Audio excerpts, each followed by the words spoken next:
नमस्कार साथियों, मैं सिकवाल सर एक बार पुणे आपका उदयपुर के सरजी स्टडी सेंटर पर भव्य अभिनंदन करता हूं। साथियों, स्वागत कर रहा हूं। आपको अच्छे से पता है कि शिक्षक भर्ती को मद्देनजर रखते हुए मैं मनोविज्ञान की प्रश्नोत्तरी निरंतर चलायमान रखा हूं। उसी को मद्देनजर रखकर आज मैं मनोविज्ञान की प्रश्नोत्तरी भाग 26 में कुछ ऐसे महत्वपूर्ण प्रश्नों को लेकर आप और हम दोनों मिलकर चर्चा करेंगे जो हो सकता है आपके भावी जो शिक्षक भर्ती या फिर मैं कहूँ रेट या सेकंड ग्रेड सब में काम कार हो सकते या फिर मैं यूं कह सकता हूं आपके लिए उपयोगी हो सकते। तो चलिएगा, मनोविज्ञान की प्रश्नोत्तरी भाग 26 का सबसे पहला क्वेश्चन आपके मोबाइल की स्क्रीन पे देखिए क्या कहता है क्वेश्चन। फर्स्ट क्वेश्चन है, मानसिक आयु की अवधारणा कब तथा किसने दी। मानसिक आयु की अवधारणा कब और किसने दी। चार विकल्प है साथियों। क्या मानसिक अवधारणा बीने ने दी, या टर्मन ने दी, केटन ने दी, या थर्स्टन ने दी। देखिएगा साथियों, यह क्वेश्चन पिछली भर्ती परीक्षा में भी पूछा गया, संभवतः भविष्य में पूछा भी जा सकता है। बात हो रही है आपके मानसिक आयु को लेकर। इस मानसिक आयु की अवधारणा यानी संपर्त्य को कब और किसने दिया, इसको लेकर चर्चा हो रही है। हर विकल्प पर आप हम चर्चा करेंगे। यदि आप उत्तर देते हो थर्स्टन, तो यह आंसर गलत होगा, क्योंकि थर्स्टन ने 1938 में बुद्धि का सिद्धांत दिया था। वो था समूह तत्व का सिद्धांत। यह समूह तत्व का सिद्धांत किसने दिया था? थर्स्टन ने दिया था। यदि आप उत्तर देते हो केटल, तो यह भी नहीं होगा, क्योंकि केटल वो व्यक्ति था जिसने मानसिक परीक्षण शब्द को दिया था। कब दिया?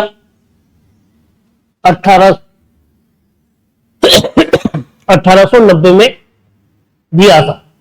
टर्मन, जिसने बुद्धि लब्धि शब्द दिया 1916 में। तब सोचिएगा, आखिर मानसिक आयु की अवधारणा बीने ने दी, कब दी थी? 1908 में दी।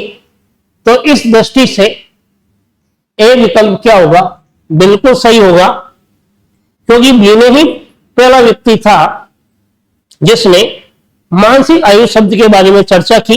ये बीने वही व्यक्ति है साथियों जिन्होंने बुद्धि का एक तत्व का सिद्धांत भी दिया था। ये बीने वही व्यक्ति है जिसने साइमन के साथ मिलकर पहला बुद्धि परीक्षण 1905 में बनाया था। तो बहुत सारे फैक्ट आपके सामने आए हैं, बिल्कुल आप समझ गए होंगे आखिर मानसिक आयु की अवधारणा देने का श्रेय किसको दिया गया? अल्फ्रेड बीने को दिया गया।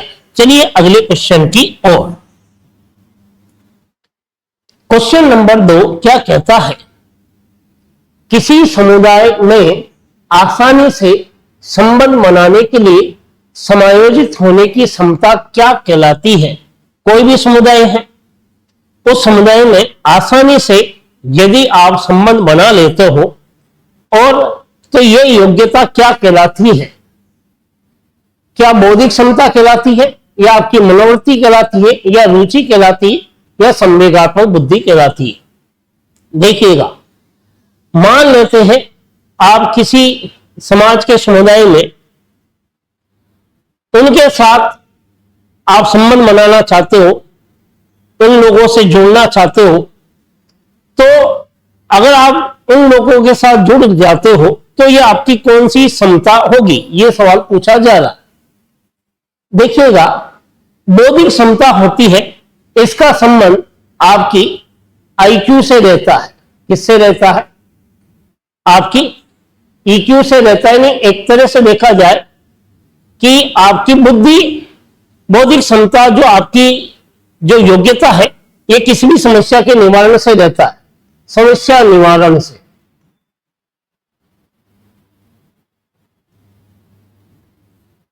और मनोवृत्ति, इसका संबंध आपकी धारणा से रहता है, धारणा से रहता है। इसके अलावा रुचि का संबंध अंतर करने से रहता है। तब आप समझ गए होंगे आपकी किसी भी समुदाय में आसानी से संबंध बनाने और समायोजित होने की क्षमता किस पर निर्भर है? आपकी संवेगात्मक बुद्धि पर निर्भर है। रुचि, मनोवृत्ति और बौद्धिक क्षमता नहीं है। इसका मतलब यदि आप किसी भी समुदाय के लोगों के साथ, किसी भी अन्य व्यक्तियों के साथ आपके मनो संबंध होते हैं, तो इसके पीछे आपकी आईक्यू इंपोर्टेंट नहीं है, इसके पीछे आपकी ईक्यू इंपोर्टेंट है। यानी कि ये आपकी जो क्षमता है ईक्यू की वजह से है, यानी कि इमोशनल इंटेलिजेंसी। आईक्यू जो आपकी योग्यता है, बुद्धि लब्धि या बौद्धिक क्षमता कहलाती है, और ईक्यू जो कि आपकी संवेगात्मक क्षमता है। इसी कारण विद्यार्थी जीवन में कोई व्यक्ति काफी सफल हो रहा है, कोई बालक सफल हो रहा है, तो उसके पीछे भी किसका योगदान है? ये संवेगात्मक बुद्धि का ही योगदान है। और ये संवेगात्मक बुद्धि शब्द सबसे पहली बार किस व्यक्ति ने दिया था? उस व्यक्ति का नाम था जॉन मेयर। क्या नाम था साथियों? John mayor. और इसका एक साथी था पीटर सेलावे। क्या नाम था साथियों? पीटर सेलावे। ये दोनों अमेरिकन प्रोफेसर थे जिन्होंने सबसे पहली बार संवेगात्मक बुद्धि शब्द दिया था 1990 में। कब दिया था साथियों? 1990 में। इसके बाद संवेगात्मक बुद्धि को लोकप्रिय किसने बनाया? वो बनाया था डेनियल गोलमैन ने। किसने बनाया था? डेनियल गोलमैन ने।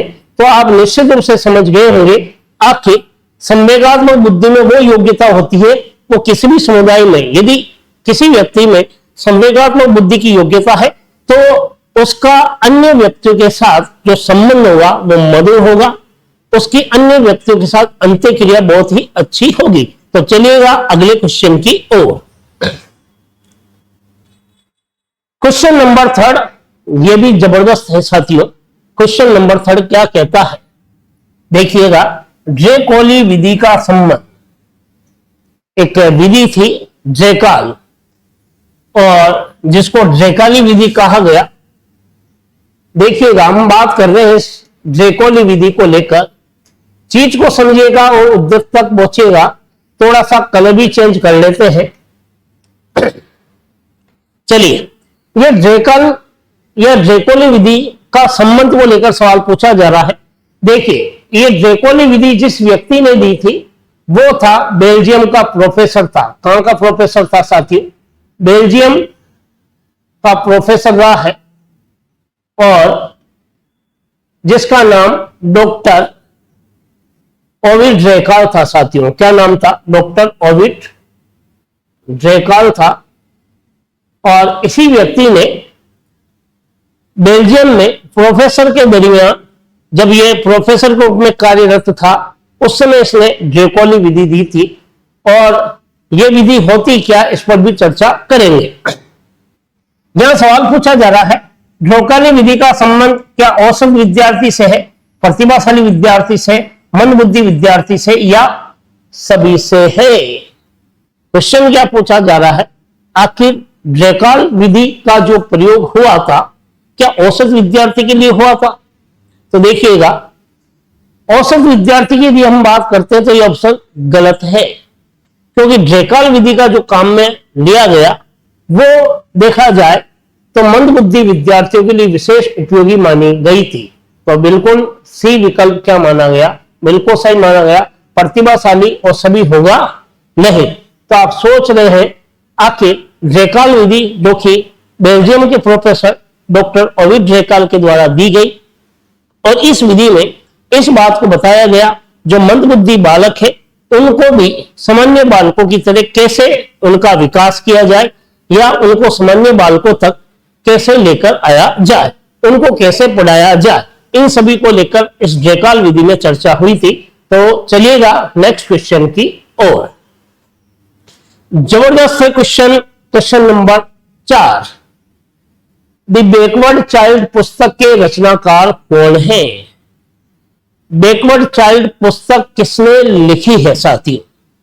देखिएगा, यदि हम बात करते हैं हिलगार्ड की, तो इस व्यक्ति ने बैकवर्ड चाइल्ड पुस्तक नहीं लिखी है। इसने क्या लिखा है? इस व्यक्ति ने लिखा है थ्योरीज ऑफ लर्निंग पुस्तक लिखी है, थ्योरीज ऑफ लर्निंग। तो थ्योरीज ऑफ लर्निंग पुस्तक के जो रचनाकार है वो तो कौन है, हिलगार्ड है, तो ये विकल्प होगा नहीं।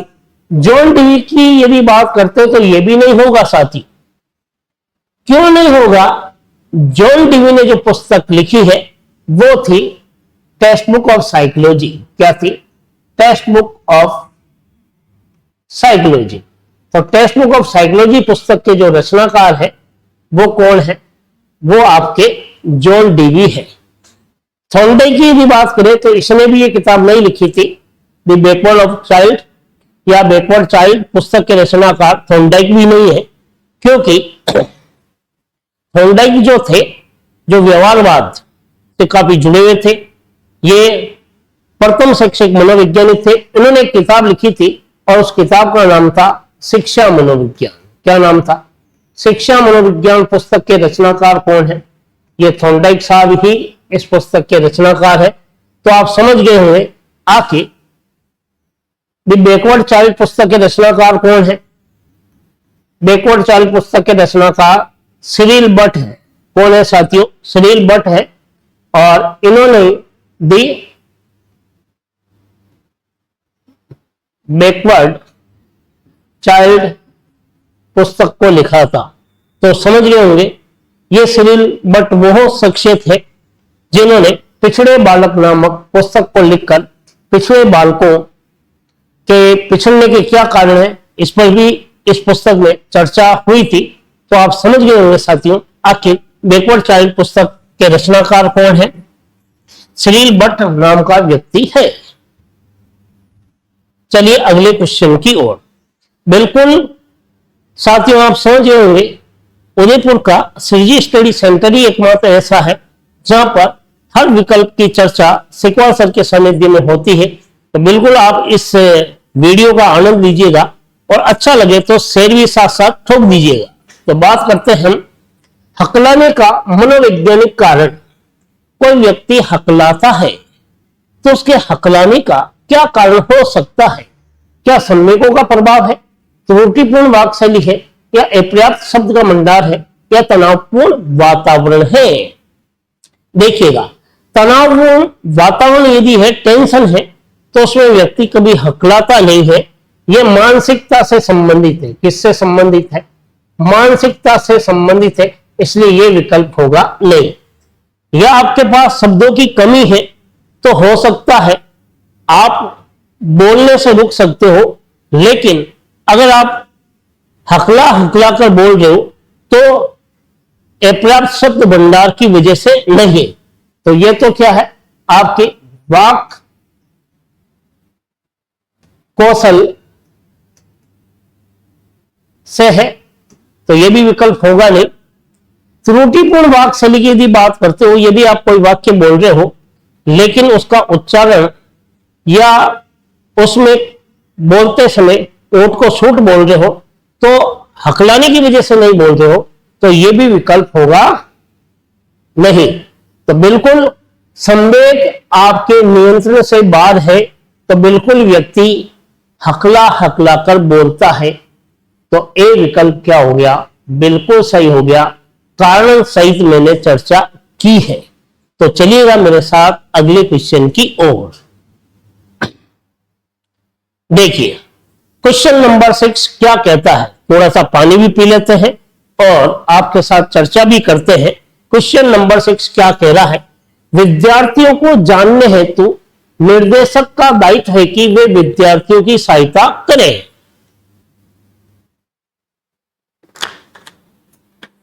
देखिएगा क्वेश्चन नंबर 6 क्या कह रहा है? विद्यार्थियों को जानने हेतु निर्देशक का यह दायित्व है कि वे विद्यार्थियों की सहायता करें। कैसे करें? क्या जीवन के लक्ष्य के आदर्श बताए, समर्पण तथा विश्वास के बारे में बताए, सृजनात्मकता कार्य में रुचि उत्पन्न करे, या सभी करें। वापिस क्वेश्चन को सुनिएगा और इस बार पेन चेंज कर लेते हैं। देखिए विद्यार्थियों को जानने हेतु एक निर्देशक जो होता है कौन? निर्देशक उसका क्या दायित्व है कि वे विद्यार्थियों की कैसे सहायता करे। यदि विद्यार्थियों को जानना है तो एक दिशा निर्देश देने वाला व्यक्ति क्या करेगा, चाहे वो निर्देशक हो या पथ प्रदर्शक हो। देखिए, जीवन लक्ष्य के आदर्श को बताएगा, बिल्कुल बताएगा, तो ये विकल्प तो क्या होगा, सही। दूसरा, समर्पण तथा विश्वास की बात करेगा, बिल्कुल करेगा, तो दूसरा विकल्प ही क्या हो गया, सही। सृजनात्मक कार्य में रुचि लेगा, बिल्कुल लेगा, तो यह भी क्या हो गया, सही। इसका मतलब सभी ऑप्शन वाला क्या है, बिल्कुल सही है। तीनों ही कथन क्या है, सत्य है। इस आधार पर इसका डी विकल्प क्या हो रहा है, सभी सही माना जाएगा।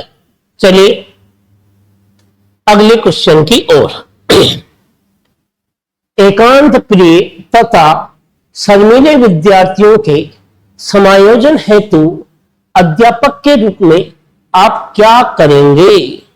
देखिए, एकांत प्रिय है तथा शर्मीले विद्यार्थियों के समायोजन के लिए एक अध्यापक के रूप में आप क्या करेंगे कि आपकी कक्षा में कुछ विद्यार्थी शर्मीले हैं और उसी कक्षा में कुछ विद्यार्थी एकांत में रहने वाले हैं।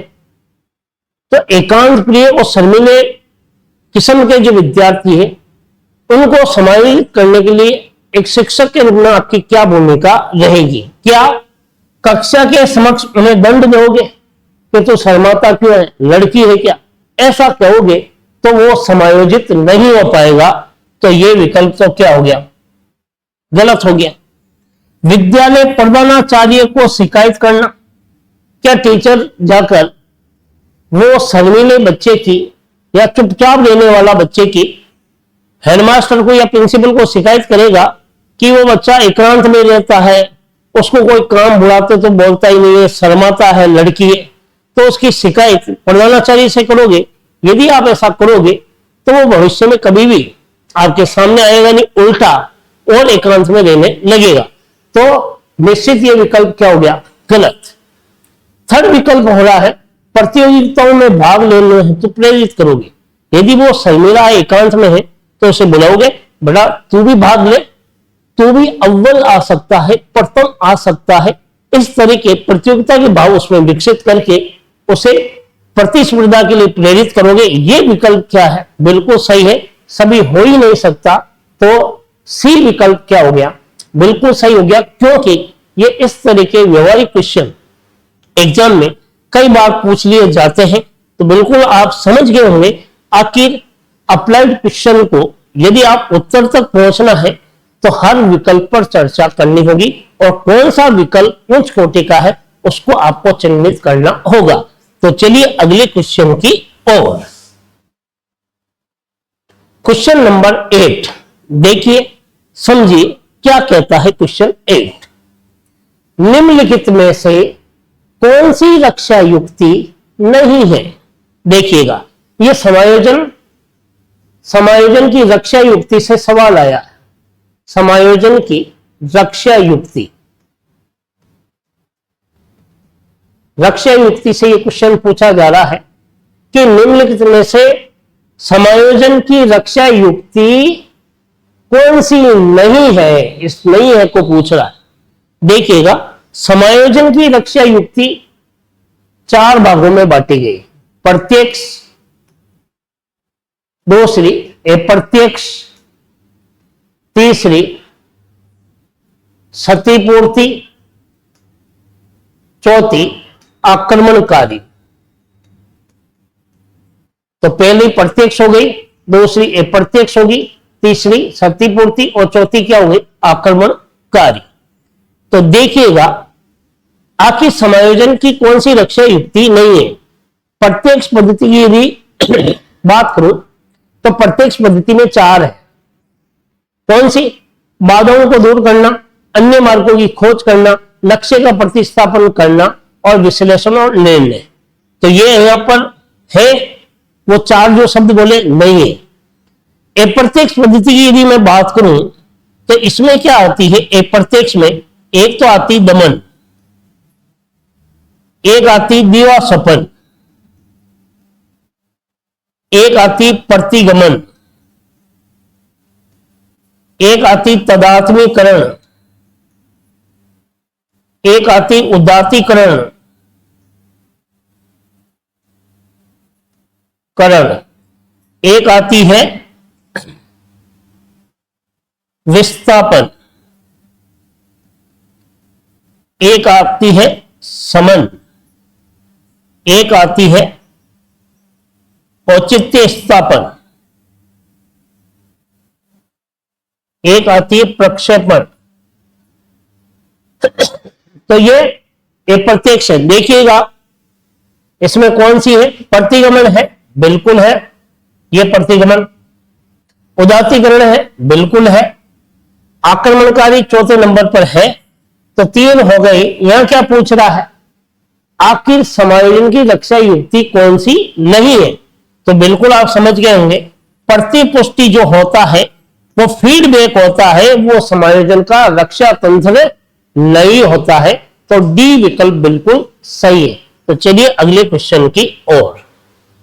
क्वेश्चन नंबर 9, आदतों को किसके माध्यम से अर्जित किया जा सकता है? यदि आप अच्छी आदतों का निर्माण करना चाहते हो तो ऐसा आप क्या करोगे कि उसकी प्राप्ति हो जाए, उसका अर्जन हो जाए? तो देखिएगा, यदि आप आदतों की प्राप्ति की बात कर रहे हो, अर्जित होने की, तो यदि आप संस्कृति से जुड़ोगे तो जरूरी नहीं है आप अच्छी आदत का निर्माण कर सकते हो, नहीं भी कर सकते हो। संस्कृति का संबंध समाजीकरण से है। किससे है? समाजीकरण से। ये विकल्प होगा नहीं। वंशानुगति की यदि बात करो, वंश परंपरा की, वंशानुक्रम की, तो इसका संबंध जैविकता से। किससे है साथियों? जैविकता से। इसका मतलब यह भी विकल्प होगा नहीं। यदि वातावरण की यदि बात करते हो तो इसका संबंध सामाजिक कारकों से रहता है, सामाजिक कारकों से रहता है। तो यह भी विकल्प होगा नहीं। तो बचा कौन? यदि आप किसी भी कार्य को बार बार करते हो, कहते ना कोई कार्य पहले जानबूझकर किया जाता है, उसे इतनी बार दोहराया जाता है कि वो स्वतः ही यंत्रवत होने लगता है, इसी का नाम आदत है। तो आदतों के निर्माण में पुनरावृत्ति की क्या होती है साथियों? आवश्यकता रहती है। तो सी विकल्प बिल्कुल क्या होगा? सही होगा। चलिए अगले क्वेश्चन की ओर। बहुत ही जबरदस्त है। आज थोड़ी सी तबीयत भी गड़बड़ है, आपको पता होगा कि खांसी भी चल रही है, लेकिन आनंद लीजिए आप। इस शहर में चाहे तूफान आए, कुछ भी आए, आपके जीवन का लक्ष्य कभी भी विचलित नहीं होना चाहिए। देखिए, निम्नलिखित में से कौन सा प्रतिभाशाली बालकों के लिए संवर्धित कार्यक्रम नहीं है? एक प्रतिभाशाली बालक को अगर आप कुछ देना चाह रहे हो तो इसके लिए आप कौन सा कार्यक्रम करोगे, या इनमें से कौन सा कार्यक्रम उनके संवर्धन के लिए नहीं है? यह क्या पूछ रहा है? संवर्धन के लिए कार्यक्रम नहीं है। कौन से बालक के लिए? प्रतिभाशाली बालक के लिए।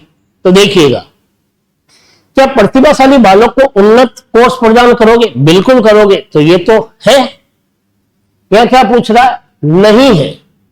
विशेष शिक्षक उपलब्ध करवाओगे? क्योंकि सामान्य शिक्षक से प्रतिभाशाली बालक नहीं पढ़ सकता, क्योंकि बहुत सारे प्रश्न होते हैं उसके। तो ये विकल्प भी है। विशिष्ट कक्षाओं का आयोजन करोगे? बिल्कुल, उसके लिए अलग से विशिष्ट कक्षाएं होगी। तो आप समझ गए होंगे ये 3 विकल्प है। तो यह क्या पूछा? ऐसा कौन सा कार्यक्रम नहीं करोगे? तो वो है कॉमन कक्षा उपलब्ध कराना। साधारण कक्षाएं नहीं लगाओगे उनके लिए विशिष्ट कक्षाएं का क्या करोगे? आयोजन। तो डी विकल्प क्या हो रहा है? बिल्कुल सही हो रहा। और ये क्या हो रहा है? गलत हो रहे। तो पता हो गया होगा साथियों आखिर डी विकल्प क्यों सही हुआ और ऊपर के 3 विकल्प क्यों गलत हुए। तो चलिए नेक्स्ट क्वेश्चन की ओर। क्वेश्चन नंबर 11 आपके मोबाइल की स्क्रीन पर देखिएगा और उत्तर तक पहुंचने का प्रयास कीजिएगा। बिल्कुल, यदि आप इसका उत्तर देते हो तो ये मैं मान के चल रहा हूं कि आपकी तैयारी का स्तर बहुत उच्च कोटि का है। देखिए, निम्नलिखित में से कौन सा बाकर मेहंदी सृजनात्मक परीक्षण एक उप परीक्षण नहीं है? क्वेश्चन पूछा गया क्रिएटिविटी, और क्रिएटिविटी में भी किससे पूछा गया? मेजरमेंट में, अर्थात सृजनात्मक परीक्षणों से यह सवाल आपके सामने उपस्थित हुआ है। देखिएगा, बात हो रही है बाकर मेहंदी परीक्षण को लेकर कि इसका एक उप परीक्षण कौन सा नहीं है। देखिए, बात हो रही किसकी? बाकर मेहंदी परीक्षण। और ये बाकर मेहंदी परीक्षण जो था ये अलीगढ़ में था। अलीगढ़ में लगभग 1973 में स्कूली विद्यार्थियों की सृजनात्मकता को लेकर यह परीक्षण बनाया गया था। इसके अलावा इंदौर में बीके पासी का भी परीक्षण था, 1972 में बनाया गया। इसके अलावा मिन्नेसोटा परीक्षण जो कि टोरेंस का था वो 1968 में बनाया गया। तो यहां पर बाकर मेहंदी परीक्षणों को लेकर बात हो रही है, तो बाकर मेहंदी सृजनात्मक परीक्षण का एक उप परीक्षण नहीं है। देखिएगा, एक प्रचलित उपयोग परीक्षण ये बाकर मेहंदी परीक्षण का उप परीक्षण है, तो ये विकल्प तो क्या होगा? सही। पूछना और अनुमान लगाना ये परीक्षण, बिल्कुल ये परीक्षण का विकल्प नहीं होगा। नवीन संबंध परीक्षण है, परिणाम परीक्षण है, ये तीनों तो किसके हैं? ये तीनों यानी कि बाकर मेहंदी के हैं। और ये ऊपर का भी बाकर मेहंदी का है। तो यह जो सवाल पूछा गया कि कौन सा उप परीक्षण नहीं है, तो वो उप परीक्षण जो नहीं है साथियों, वो आपका कौन सा नहीं है? पूछना, अनुमान लगाना वाला जो परीक्षण है ये बाकर मेहंदी परीक्षण का उप परीक्षण नहीं है। ये इंक्वायरी मॉडल पर आधारित है, तो बी विकल्प क्या हो रहा है? सही हो रहा है। बाकी ये विकल्प क्या हो रहे हैं? गलत हो रहे हैं। तो आप समझ गए होंगे आखिर बी विकल्प क्यों सही हुआ। चलते हैं नेक्स्ट क्वेश्चन की ओर। क्वेश्चन नंबर 12, कलर को फिर चेंज करते हैं। एक छात्र बोर्ड परीक्षा के लिए कठिन परिश्रम कर रहा है और उसके पिता उसे अच्छे अंक आने पर मोटरसाइकिल देने का वादा किया है, इसका संबंध है। ध्यान से समझिएगा, एक कोई विद्यार्थी है, ये अच्छे अंक लाने के लिए बोर्ड परीक्षा में खूब मेहनत कर रहा है, यानी कि आंतरिक रूप से प्रेरित है। इधर उसके पिताजी भी कह रहे हैं कि तू बोर्ड में बहुत अच्छा अंक लाएगा तो तेरे को साइकिल दिलाएंगे। तो पिताजी के द्वारा जो साइकिल देने का जो प्रलोभन दिया है वो किस प्रकार का अभिप्रेरणा है, यह सवाल पूछा जा रहा है। क्या वो सकारात्मक अभिप्रेरणा है? देखिएगा, सकारात्मक अभिप्रेरणा क्या होती है? आंतरिक होती है। क्या होती है? आंतरिक अभिप्रेरणा होती है।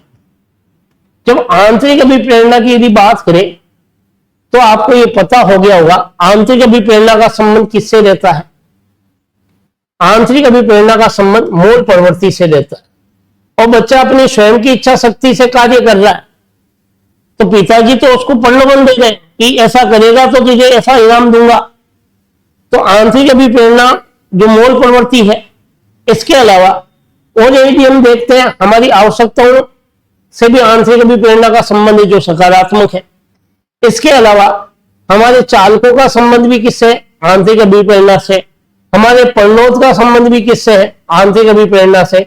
हमारे उद्दीपक का संबंध भी किससे है? आंतरिक अभिप्रेरणा से। तो अब सोचिएगा, पिताजी उसे प्रलोभन दे रहे हैं, तो क्या गणितीय प्रेरणा होगी? तो सकारात्मक अभिप्रेरणा तो क्या होगी? गलत। गणितीय प्रेरणा में केवल अंक की बात होती है और आंतरिक गणितीय अभिप्रेरणा नाम से कोई अभिप्रेरणा होती नहीं। तो पिताजी ने जो अभिप्रेरणा देने का प्रयास किया वो कौन सी होगी? नकारात्मक, जिसे हम क्या कहते हैं? बाह्य अभिप्रेरणा कहते हैं साथियों। क्या कहते हैं? बाह्य अभिप्रेरणा। और बाह्य अभिप्रेरणा क्या करती है? प्रतिस्पर्धा के लिए, नवीनता के लिए, लोग आपको आलोचना की दृष्टि के कारण आप क्या करते हो, किसी काम को करते हो, तो बाहर से जो प्रलोभन दिया जाता है वो क्या रहता है, नकारात्मक अभिप्रेरणा, जिसको बाह्य अभिप्रेरणा कहते हैं। इस दृष्टि से आपका डी विकल्प क्या हो रहा है, बिल्कुल सही माना जाएगा। तो बिल्कुल आप समझ गए होंगे, पिता ने जो उसे प्रलोभन के रूप में मोटरसाइकिल दिलाने की जो बात कही है, जो वादा किया है, वो नकारात्मक अभिप्रेरणा मतलब बाह्य अभिप्रेरणा है। तो चलिए अगले क्वेश्चन की ओर। क्वेश्चन नंबर 13, अभिप्रेरणा का चक्र का प्रथम चरण देखिएगा। अभिप्रेरणा का चक्रीय रूप किसने दिया था, चक्रीय रूप मैकडूगल ने दिया था। किसने दिया साथियों, मैकडूगल ने। तो चक्रीय रूप की यदि हम बात करें तो सबसे पहला क्या आता है, आवश्यकता आती है। सबसे पहले क्या, आवश्यकता। दूसरे नंबर पर क्या आता है, परिणोद आता है। इस परिणोद को क्या कहा गया, चालक कहा गया। तीसरे नंबर पर क्या आता है, प्रोत्साहन आता है। क्या आता है, प्रोत्साहन आता है, जिसको उद्दीपक कहा गया। और ये तीनों का योग क्या कहलाता है, प्रेरक कहलाता है। तीनों का योग क्या है, तीनों का योग ही क्या है, प्रेरक। इसका मतलब यहां क्या पूछा जा रहा है, अभिप्रेरणा का चक्र का प्रथम चरण कौन सा है, तो पहला चरण क्या है, आवश्यकता है। यहां आवश्यकता, बिल्कुल। तो डी विकल्प क्या हो रहा है, सही हो रहा है। विचार हो ही नहीं, प्रोत्साहन है ही नहीं, प्रोत्साहन है ही नहीं, तो प्रथम चरण कौन सा हो रहा है, आवश्यकता हो रहा है। इस वजह से ये डी विकल्प क्या हो रहा है, सही हो रहा है। आप समझ गए होंगे आखिर डी विकल्प क्यों सही हुआ। क्वेश्चन नंबर 14 आपके मोबाइल की स्क्रीन पे देखिएगा साथियों, और ये भी जबरदस्त है, आप अपने दिमाग की घंटियों से इस उत्तर तक पहुंच सकते हैं। परिपक्वता किसका दूसरा नाम है। यदि कोई परिपक्व व्यक्ति है तो परिपक्वता का दूसरा नाम क्या है, विकास से सवाल आया। परिपक्वता को हम तो किस नाम से जानते हैं, विकास। और विकास किसमें है, आपकी क्षमताओं में। किसमें है, क्षमताओं में। तो देखिएगा यहां सब पहला ही ऑप्शन क्या आ रहा है, क्षमता। इसका मतलब परिपक्वता का संबंध का दूसरा नाम क्या हो गया, क्षमताओं में विकास। केवल शारीरिक विकास हो नहीं सकता, केवल आपकी आयु बढ़ना विकास नहीं हो सकता, अधिगम पूरा करना भी विकास नहीं हो सकता है। तो बिल्कुल आपका विकल्प ए जो है वो बिल्कुल सही है। परिपक्वता का दूसरा नाम ही क्या कहलाता है, क्षमताओं में विकास करना कहलाता है। क्वेश्चन नंबर 15, क्वेश्चन बड़ा है, देख के घबराइएगा नहीं, क्योंकि जो घबरा जाता है वो लक्ष्य तक नहीं पहुंच पाता है। तो घबराइए नहीं मेरे साथियों, मेरे छोटे भाई बहनों, बड़े अग्रज भ्राताओं। देखिए, एक अध्यापक ने कक्षा में पढ़ाया कि हाउस का बहुवचन हाउसेस होता है। एक कोई टीचर है जिसने कक्षा के दरमियान ये बात बताई कि हाउस का बहुवचन हाउसेस होता है, और छात्रों ने भी सुनी। तो इसी अधिगम से विद्यार्थियों ने माउस का बहुवचन माउसेस कर दिया। तो ये उदाहरण किस प्रकार के अधिगम स्थानांतरण का होगा। देखिए, मैंने कोई बात आपको बताई, मान लेते इसी का एग्जांपल लेता हूं कि मैंने कहा हाउस का बहुवचन हाउसेस है। इसी तरह माउस का बहुवचन बच्चे ने लगा दिया, जैसे हाउस है हाउसेस हुआ तो माउस का माउसेस हुआ। तो एक तरह से देखिएगा, तो ये जो अंतरण है, यानी कि एक स्थिति में सीखे हुए ज्ञान का प्रयोग दूसरी स्थिति में कर रहा है, लेकिन हाउस का बहुवचन हाउसेस तो मान लिया, तो क्या माउस का बहुवचन माउसेस हो सकता है क्या। तो वो उसके ज्ञान के लिए क्या है, एरर है। और जहां एरर होता है वहां क्या होता है, नकारात्मकता होती है। जहां नकारात्मकता होती है वहां प्रतिकूलता होती है, और जहां प्रतिकूलता होती है वहां ऋणात्मकता होती है, और जहां ऋणात्मकता है तो वो कौन सा है, नकारात्मक अंतरण है। तो बी विकल्प बिल्कुल सही माना जाएगा। धनात्मक एक स्थिति में सीखे हुए ज्ञान का प्रयोग दूसरी स्थिति में सहायक नहीं है, ये तो एरर का काम कर रहा है। शून्यात्मक न सहायक है न बाधक है। बाएं हाथ के ज्ञान का प्रयोग बाएं हाथ में और बाएं हाथ के ज्ञान का प्रयोग दाहिने हाथ में, तो द्विपार्श्विक अंतरण कहलाता है। लेकिन बच्चे ने हाउस का हाउसेज सुना तो माउस का माउसेज कर दिया, जो कि गलत हो रहा है, उसके लिए एरर आ रहा है। तो इसी कारण कौन सा अंतरण हो गया? ऋणात्मक अंतरण हो गया। साथियों, ये क्वेश्चन पिछली भर्ती परीक्षा के एग्जाम में पूछा है, लेकिन मैंने अब तक मनोविज्ञान की प्रश्नोत्तरी जो चलाई है साथियों, मैंने किसी भी प्रश्नोत्तरी में ये नहीं कहा कि ये पिछली भर्ती परीक्षा रिट में पूछा है या 2002 में पूछा है या 2013 में 23 में पूछा है। बिल्कुल मैंने जो भी प्रश्नोत्तरी करवाई, बिल्कुल ये मान के चलिएगा मानकता के आधार पर करवाइए। बिल्कुल इस प्रश्नोत्तरी का फायदा आपको निश्चित रूप से मिलेगा मेरे साथियों। तो इस प्रश्नोत्तरी के वीडियो को जरूर शेयर कीजिएगा। तो चलिए अगले क्वेश्चन की ओर। क्वेश्चन नंबर 16, निम्नलिखित में से कौन सा घटक क्लासिकल अनुबंधन के सिद्धांत से संबंधित नहीं है? देखिए, ऐसा कौन सा घटक है जो क्लासिकल अनुबंधन के सिद्धांत से संबंधित नहीं है, पूछ रहा है। तो क्लासिकल अनुबंधन का मतलब यह कौन सा सिद्धांत है? यह शास्त्रीय अनुबंधन का सिद्धांत है। और शास्त्रीय अनुबंधन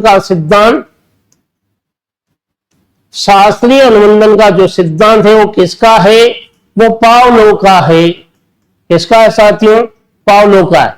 तब सोचिएगा पावलोव ने अपने सिद्धांत में किन तत्वों को महत्व दिया था, और यह सिद्धांत 1904 में दिया गया। देखिए, पावलोव ने उत्तेजना को महत्व दिया, बिल्कुल दिया। विलोपन के बारे में बताया, बिल्कुल बताया। सभी होगा नहीं, क्योंकि ढलान के बारे में नहीं बताया। तो ये उत्तेजना तो होगा, विलोपन होगा, सभी नहीं है, क्योंकि यहां संबंधित नहीं है, पावलोव के सिद्धांत से संबंधित नहीं है। तो वो क्या है? ढलान नहीं है साथियों। तो ये ए विकल्प क्या हो रहा है? बिल्कुल यहां आंसर की दृष्टि से सही हो रहा है। तो चलिए अगले क्वेश्चन की ओर। क्वेश्चन नंबर 17 क्या कहता है? अब नहीं है कोई खतरा। क्वेश्चन आ गया 17, निम्नलिखित में से कौन सा मनोवैज्ञानिक प्रकार्यवाद से संबंधित नहीं है? बिल्कुल ये संप्रदाय से सवाल है, और संप्रदाय में भी कौन सा संप्रदाय है? प्रकार्यवादी संप्रदाय से सवाल है। प्रकार्यवादी जो संप्रदाय है, यदि हम उसकी बात करें तो बिल्कुल ये 1842 से लेकर लगभग 1910 तक के कालखंड में चला था। इसके मुख्य प्रवर्तक कौन थे? मुख्य प्रवर्तक, ये जो मुख्य प्रवर्तक की यदि मैं बात करूं, वो विलियम जेम्स थे। कौन थे? विलियम जेम्स थे। तो आप समझ गए होंगे प्रकार्यवादी संप्रदाय से संबंधित नहीं है मनोवैज्ञानिक। तो मुख्य प्रवर्तक तो कौन है? William James. और यदि समर्थक की यदि मैं बात करूं कि समर्थक कौन है इसके, तो समर्थक की यदि मैं बात करूं तो विलियम जेम्स के समर्थकों में यदि नाम लिया जाता है तो एक नाम आता है जेम्स रोलैंड एंजल। इसके अलावा एक नाम आता है थॉर्नडाइक, एक नाम आता है केटल, एक नाम आता है जॉन डीवी। ये इसके क्या थे? समर्थक थे। देखते हैं इसमें से कोई है? बिल्कुल थॉर्नडाइक है, ये तो समर्थक है, इसलिए ये विकल्प होगा नहीं। जेम्स रोलैंड एंजल है, बिल्कुल है, इसलिए ये विकल्प भी होगा नहीं। जॉन डीवी है, ये भी है, तो ये तो क्या थे? समर्थक थे। यहां क्या पूछा जा रहा है? निम्नलिखित में से कौन सा मनोवैज्ञानिक प्रकार्यवाद से संबंधित नहीं है? तो कौन सा नहीं है? टिचनर नहीं है, तो बी विकल्प क्या हो गया? बिल्कुल सही हो गया। ये टिचनर कौन से संप्रदाय से संबंधित है? तो टिचनर साहब संरचनावादी संप्रदाय से संबंधित है। किससे संबंधित है साथियों? रचनावादी से संबंधित है। चलिए अगले क्वेश्चन की ओर। क्वेश्चन नंबर 18, रास्ते में दी जाने वाली शिक्षा का संबंध है। देखिए, रास्ते में दी कहते ना, राह चलते दी जाने वाली शिक्षा। देखिए, यह सवाल शिक्षा के प्रकार से पूछा हुआ है। शिक्षा के प्रकार, और शिक्षा के प्रकार कितने बताए गए? 3 बताए गए। एक तो क्या है? औपचारिक शिक्षा। कौन सी शिक्षा है? औपचारिक शिक्षा। दूसरी क्या है? अनौपचारिक शिक्षा। अनौपचारिक क्या है? शिक्षा है। और तीसरी क्या है? निरौपचारिक शिक्षा। निरौपचारिक शिक्षा। तो ये शिक्षा के प्रकारों से सवाल पूछा है। क्या पूछा है देखिएगा। रास्ते में दी जाने वाली शिक्षा का संबंध है। पहले तो देखिए, औपचारिक शिक्षा वे है जो निश्चित उद्देश्य, निश्चित स्थान, निश्चित समय अवधि और निश्चित पाठ्यक्रम को लेकर दी जाती है। और अनौपचारिक शिक्षा वे होती है जो पहले से उद्देश्य, स्थान निश्चित नहीं होती, अचानक दी जाती है। और जहां अचानक शिक्षा दी जाती है उसे हम क्या कहते हैं? रास्ते में दी जाने वाली शिक्षा। रास्ते में दी जाने वाली शिक्षा, जो आपको माता पिता से भी मिल सकती है, घर के बाहर भी मिल सकती है, दोस्तों से भी मिल सकती है, किसी समुदाय या समाज से भी मिल सकती है। और ये क्या है? विद्यालय में दी जाने वाली शिक्षा।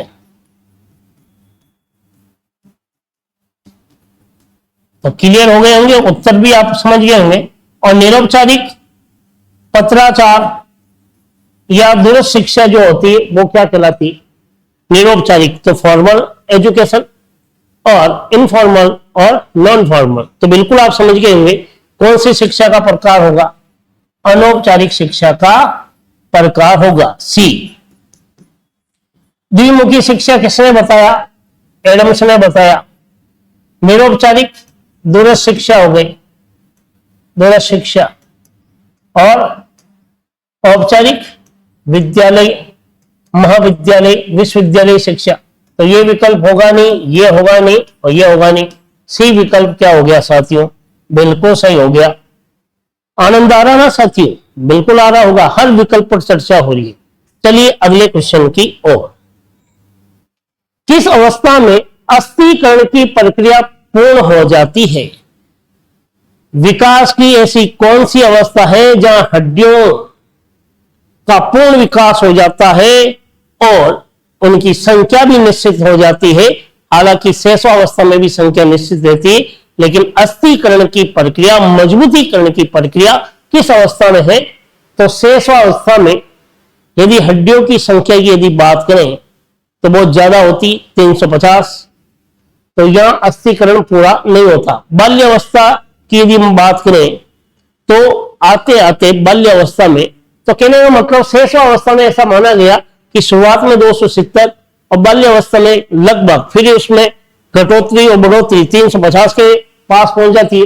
और किशोरावस्था आते आते यदि हम बात करें तो 206 हो जाती है। और इस 206 को ही क्या कहा गया साथियों? अस्थिकरण कहा गया। तो शेषावस्था में पता हो गया है शिशु में औसत हड्डियों की संख्या कितनी मानी गई? 270। और फिर उसके विकास को लेकर कुछ जुड़ाव और कुछ घटाव जैसा भी रहता 350। और किशोरावस्था में आते आते 206। इसी कारण किशोरावस्था को अस्थिकरण की अवस्था के नाम से भी संबोधित किया गया। तो बिल्कुल ये सी विकल्प है, जो 3 नंबर है, ये बिल्कुल क्या माना जाएगा? सही माना जाएगा। तो चलिए आज के इस सेशन का लास्ट और अंतिम क्वेश्चन आपके मोबाइल की स्क्रीन पर तो देखिएगा। कौन बनेगा करोड़पति? नहीं, कौन बनेगा शिक्षा जगत में शिरोमणि? तो मार्ग निर्देशन व्यक्ति को विकसित करने में सहायता देता है। देखिएगा, यदि मार्ग निर्देशन व्यक्ति को विकसित करने में, यदि आपको कोई भी व्यक्ति दिशा निर्देश देता है, मार्ग का निर्देशन देता है, तो वो आप में कौन सी क्षमता को विकसित करता है? केवल क्षमता को विकसित करता है, खुशी को विकसित करता है, संबंध को विकसित करता है, या आपकी बुद्धि को विकसित करता है? सोचिएगा और उत्तर दीजिएगा। क्या बी विकल्प सही होगा? सोचिए, दिमाग लगाइए। मार्ग निर्देशन व्यक्ति को विकसित करने में सहायता देता है, उसकी बौद्धिक योग्यता को विकसित करने में क्या देता है? सहायता। केवल क्षमता में तो शारीरिक मानसिक सारी आ जाएगी, तो क्षमता का मतलब ही क्या हो गया? विकास हो गया। तो केवल क्या होगा? बी विकल्प बिल्कुल सही माना जाएगा।